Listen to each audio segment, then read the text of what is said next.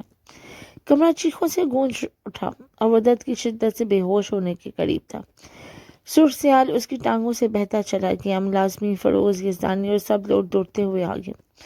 وہ دیوار کے ساتھ بیٹھ کر بس دیکھتی رہ گئی۔ یہ لوگ اس وقت کیوں نہیں آئے تھے جب وہ چیختی تھی، جب وہ چلاتی تھی، جب وہ مدد کی التجا کرتی تھی؟ اسے فوراً ہسپتال منتقل کر دیا گیا۔ نہ جانے کتنے دن وہ ہوش و حواس سے بیگانہ رہا۔